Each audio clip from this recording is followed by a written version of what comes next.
I'm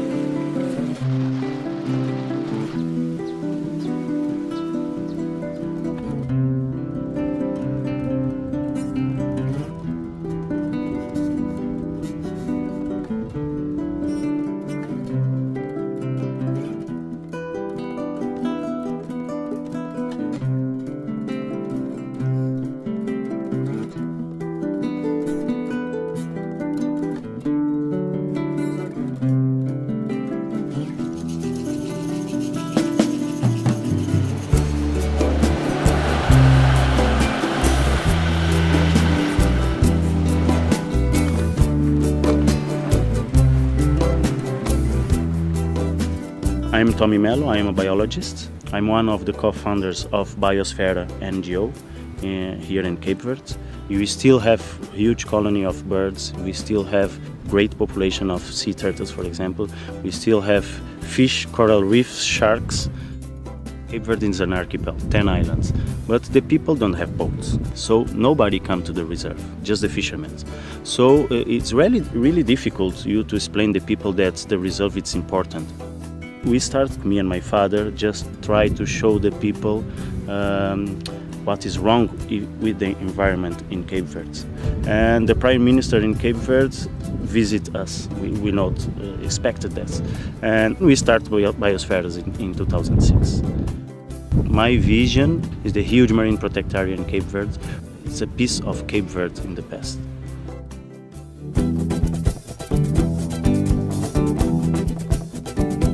So this project aims to restore the habitats of a tiny island in the Atlantic, in Cape Verde, where most of the wildlife disappeared, but it has fantastic conditions to have animals again and plants that were there before. So we have some species just live here, endemisms just in this island, 7 kilometers square, like Raso, for example, like the giant geckos. So this little bird that is one of the most threatened in the world is the Raso lark. Now we have to save this population and try to increase its numbers to what they were before. The Raso lark depends a lot on rainy years, so whenever it rains he's able to have his food and to breed. And we can see the climate change effect. This is the third consecutive years with dry. And with the climate change like this, we can lose one species. Normally right now in September this islet is completely green. It's the food for the Raso lark, and now you can see it's completely dry. Every year we have more and more strong storms. Like this year we have the first Cape Verde hurricane. So this one of these big events, climate events, can just destroy a species. It live in a so small place. This is why we try to translocate the Raso lark also to Santa Luzia, because they have the same vegetation. It's quite big, it's 15 kilometers square. So we believe once we divide the population, they have more chance to survive. And having two populations, it's much more safe in terms of invasion by species like rats or something in those islands. In 2006, the population was 70. If you have just 70, we cannot try the translocation. The translocation have to be done right now when we have at least 800 to 1,000 animals.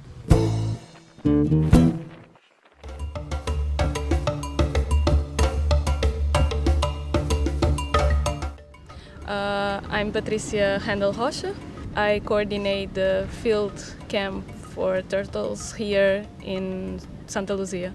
So right now we have like a medium of 500 females that come every year. We are sitting in the hatchery.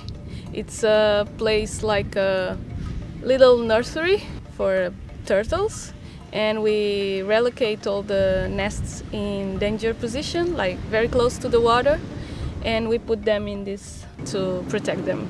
In Cape Verde, the major threat is human pressure, because there's a traditional to eat turtle meat and eggs too. We are here every day looking for the turtles, 4 months in a year, and we have volunteers all over the world to come and help us in this watch.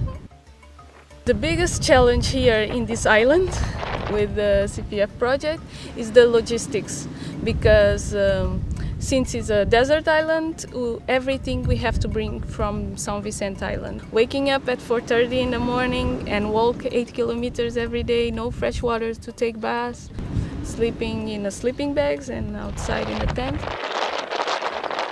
You have to do it for love. But with the CPF project, we'll be able to do more things.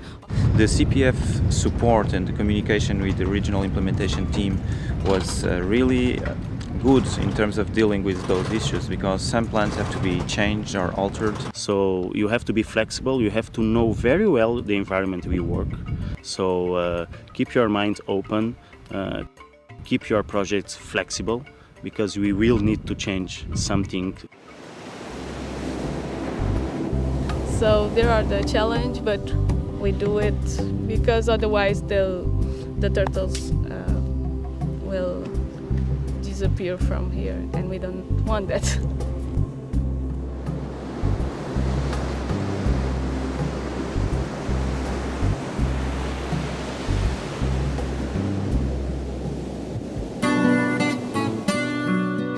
Biosfera, it's a fantastic organization, and they started as just father and son working together to protect these islands, Santa Luzia and all the reserve.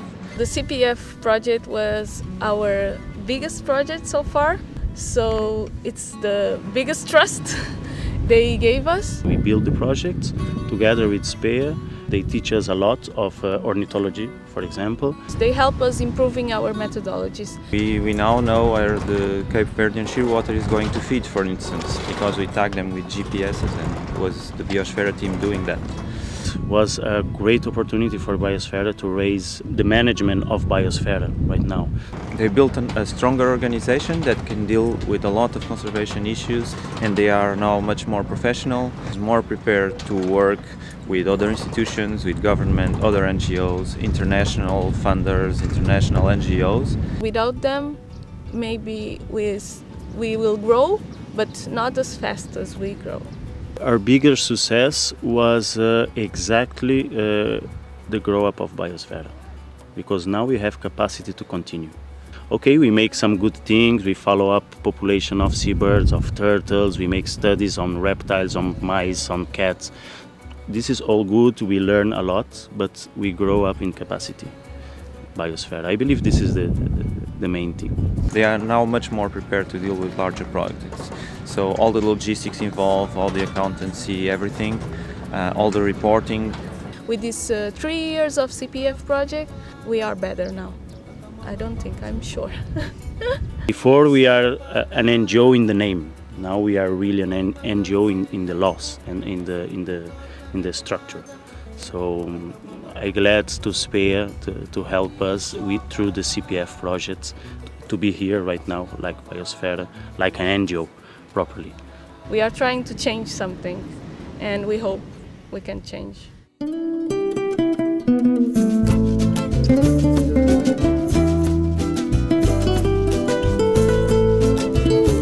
Biosfera right now aim to the government to engage with this protected area and start helping us to establish the management plan.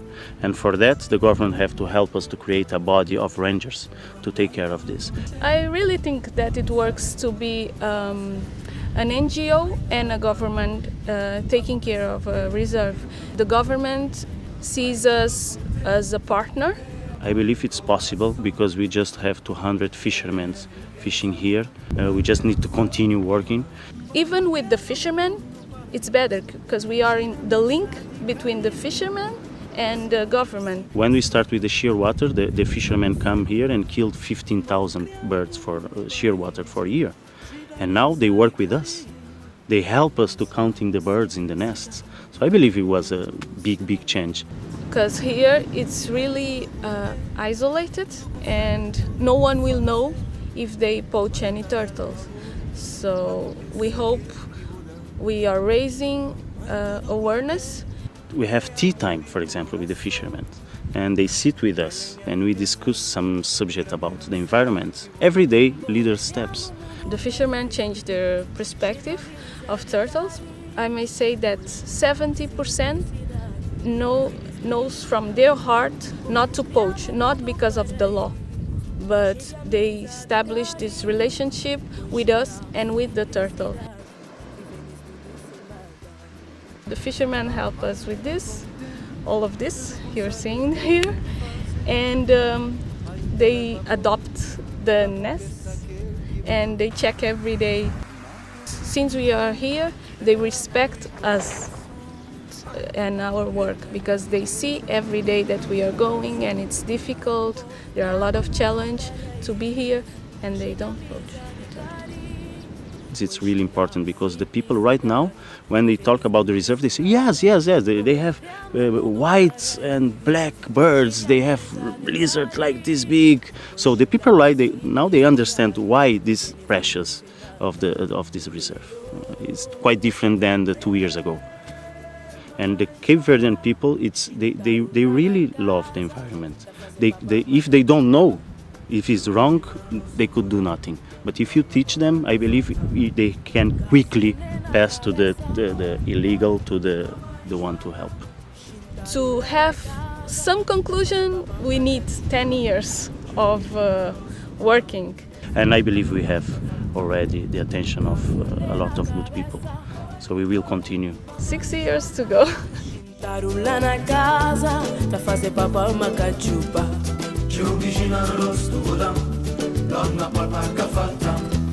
Cafune na cabeça. Oi, oi, mamãe Joana. Because they are waiting for me